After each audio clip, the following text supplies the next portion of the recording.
logiam predicit Iesus discipulis suis, sin lumbi vestri precinti, et lucerni ardentis a manibus vestris, et vos similes hominibus expectantibus Dominum suum quando revertatur a nupsis, ut convenerit et possabri confessum et periant ei. Beati servi idi quos convenerit Dominus venderi vigilantes, abenico vobis quo precintes se, et facet illis escumbere, et transiens milis trabitiris. Et si veneritum sicudo vigilias, si intelite vigilia venerit, et ita in venerit beati sunt servi idi. Ocadem si toti quanem si scire pater familias, qua ora fur venire vigilare tutique, et non sindere per fodi domum sua. Et vestis toti parati, quia qua ora non putatis, filius omnis veniat. Laatste Christus.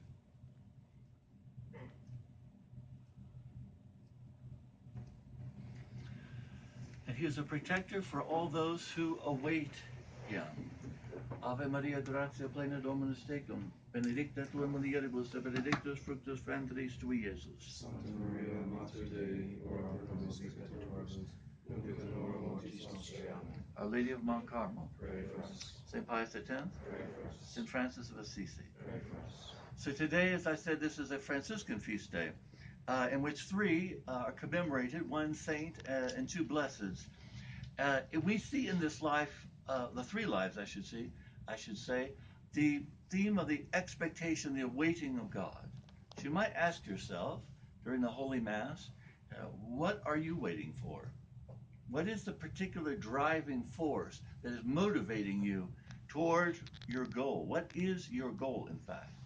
You see in these three Franciscans a common goal, that is eternal life, the life of the blessed, because it's the only thing that makes sense for the life of these three religious. Because in the eyes of the world, it's an insanity why they would go through the things that they went. They weren't martyrs, it is true, but all three lived lives of great penance, great mortification, and great charity, in fact, toward the neighbor.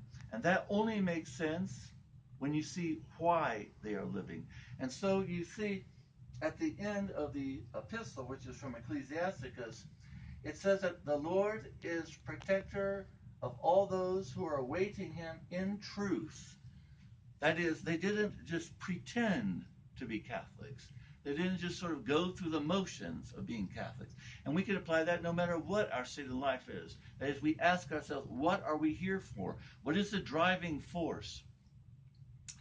Saint Giles Mary of St. Joseph, the canonized one of the three, he died in 1812. He came from a very poor family near Naples, and he couldn't even read or write. He was completely illiterate. When he was a little boy, his father died, and so he had to help support the family. And he was a rope maker during his early years, until such time as he knew that God was wanting something more of him. And so he had already had a great devotion to the Blessed Sacrament. He went daily to Holy Mass, and in the morning and then in the evening, he would go and spend time always in front of the Blessed Sacrament. One day when he was 25 years old, he had answered as far as what God wanted of him, because St. Peter of Alcantara and St. Pascal Balan, two Spanish Franciscan saints, appeared to him, and they told him to enter into the Franciscan order. So he went to the monastery in Naples, other Franciscans, and he asked admittance, first to be a priest. But the problem was he couldn't read or write at all. And so he was not deemed fit as far as a priesthood, not because of morality, but simply because he didn't have the basics where he could do what was required of him. And so he entered as a lay brother, a professed brother, that is, a religious brother, and took his vows. He was a man of great charity toward the poor. He was the one who went out and begged on behalf of the convent. And his motto when he begged was very simple. Love God, he said. Wherever he went, that was his motto when he asked of alms for his priory. And not only for his priory, but also for the poor, because they came to his monastery, where he was porter as well, and asked for alms. And so originally his name was Giles Mary, because of his devotion to Our Lady. But when the poor came and begged at the monastery of him to ask for food, for the necessities always were there, no matter. And they were a poor monastery because they were the discalced Franciscans, following the reform of St. Peter of Alcantara, the observants, they were called. So they didn't have a surplus of food, but somehow when people came, there was always food. St. Joseph always managed for them, for St. Giles Mary, to provide the food necessary for the poor. And so he added to his name the name of St. Joseph in honor of St. Joseph. After a life of great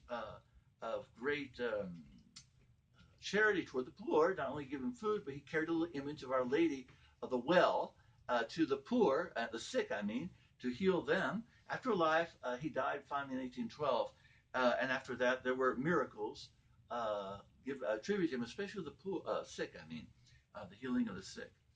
The second one of these three who lived for God uh, was Blessed Ruzziero of Muccia.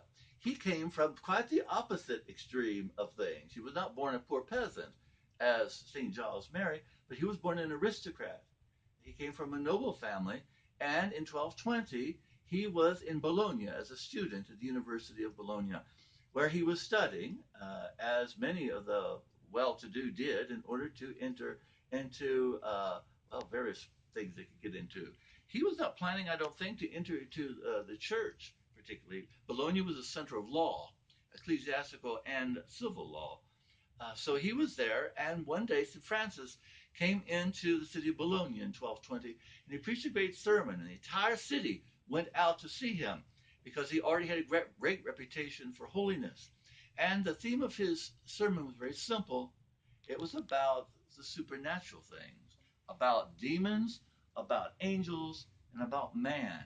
And the sermon was preached in order to reconcile men one to another, because Italy in the Middle Ages could be a very violent place.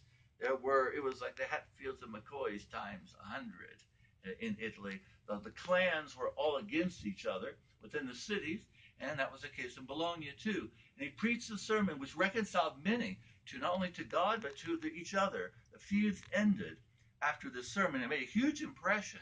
And one of the people that was there was this student, Ruzziero de Muccia, who heard St. Francis, and instead of proceeding on to wealth or status, he asked St. Francis to enter into his order, to give all things up for God. And so he did. St. Francis made a prophecy then and told him that he would be a priest and he would be a great preacher, and also he would do great things for the order, all of which came true. However, God wanted to test Blessed Ruggiero by allowing great temptations to afflict him. So even though he was very pious, he was very austere, did great penances, these did not remove the temptations from him. And so, though he was a great director of souls, he became more and more despondent, so that he came to believe that perhaps he was rejected by God, and that St. Francis no longer cared for him. And so, miraculously, St. Francis, who by this time was near his death in Assisi, sent two friars to him, because he knew by divine inspiration what was going on in the soul of this man. And meanwhile, at the same time, Blessed Ruggiero decided, since he had reached near the end of his rope, that he was going to talk to St. Francis, and he began to walk to Assisi. And there he was met by the two who told him to come, that St. Francis wanted to see him. And so he came to the bed where St. Francis was lying gravely ill. St. Francis rose up, embraced him, and told him, in fact, that he was beloved. In fact, the first message that he got from the Briars, had to do with that he was one of the beloved of St. Francis. And St. Francis told him that God was now going to free him of this temptation that he had, but that it was necessary for the gaining of grace, the gaining of virtue and merit on the part of Blessed Ruggiero. And so he died in sanctity, and miracles happened at his tomb. The third one of the three is very interesting, in fact. Another aristocrat. He was Blessed Anthony Stron. It's a very odd name. Strocone. So Blessed Anthony Strocone also was an aristocrat. His parents were third order Franciscans. He died in the 1400s. And in his case, he was wanting to be religious at a very young age. When he was 12 years old, he went to the monastery and asked to enter. But of course, they told him, "You're a little young for this. You're too delicate. You're too young. You need to wait." But he entered anyway. He kept on asking and asking and asking. And so he was received into the order at 13 years old, into the Franciscan order. Because he came from a very good family, he certainly didn't have a problem about reading or writing or whatever. They wanted him to become a priest. But out of humility, he would not. And he wanted to only be a simple lay brother within the order. And so he entered the order and he began to study the spiritual life. He became assistant master of novices in his convent. Uh, and then he retired into a life of solitude, sort of. There was nothing great, particularly on the outside of this blessed. At the beginning, he devoted himself to prayer, to acts of penance, to mortification, but in a kind of silence way. He was not in front of everybody, though he did also go out and beg food for the monastery.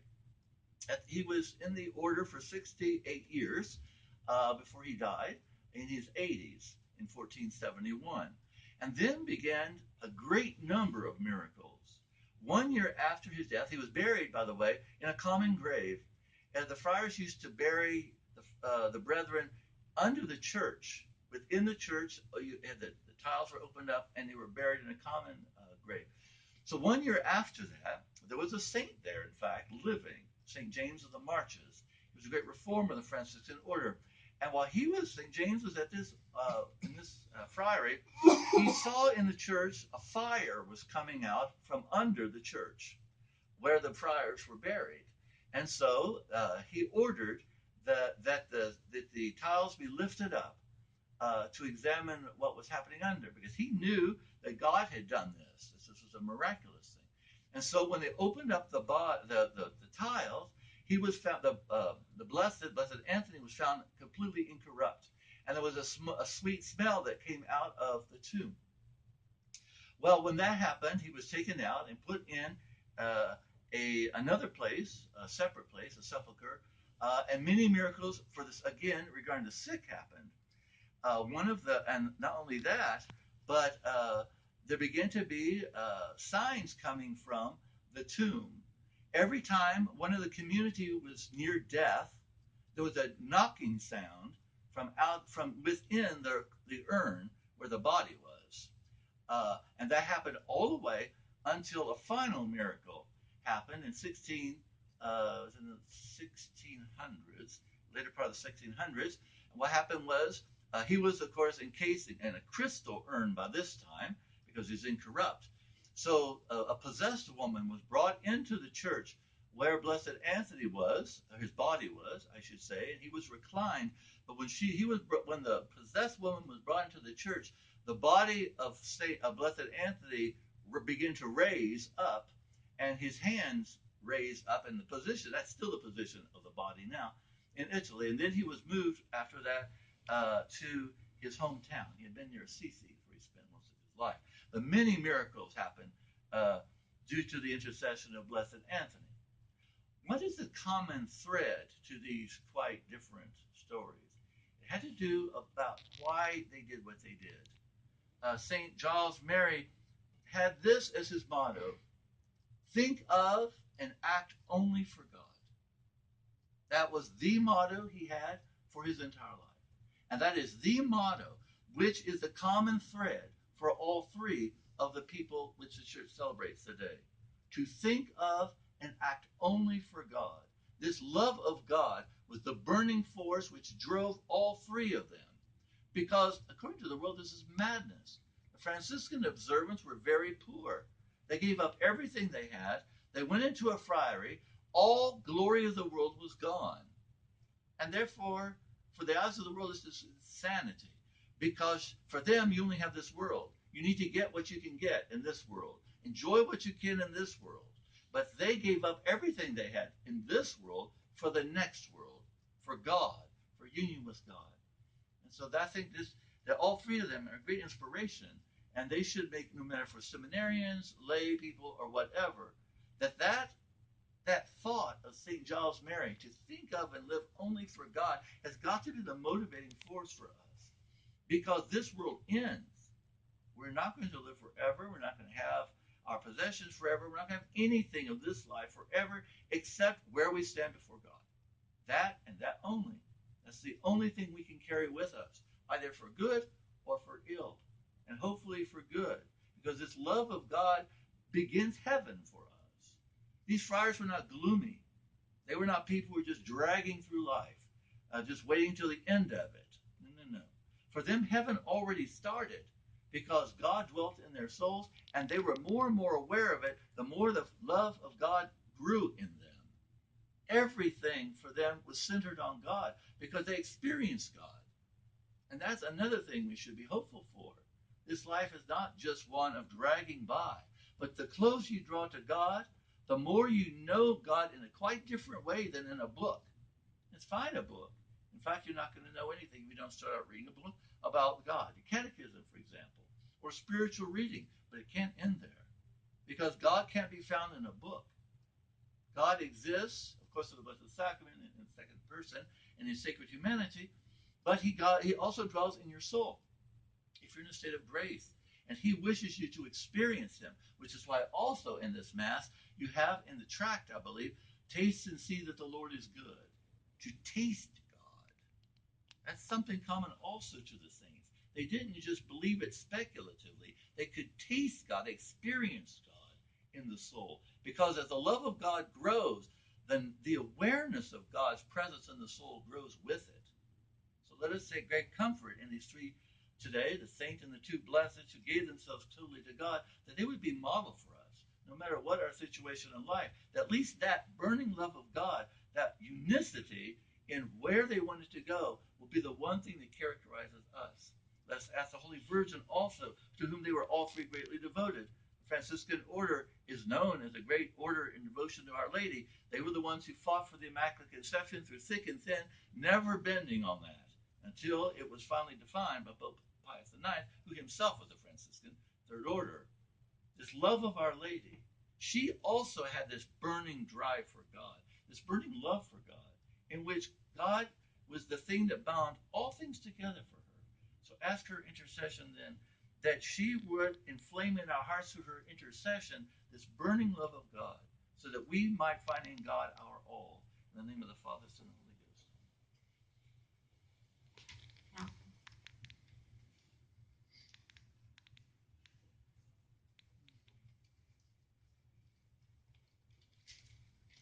Dominus Vobiscum.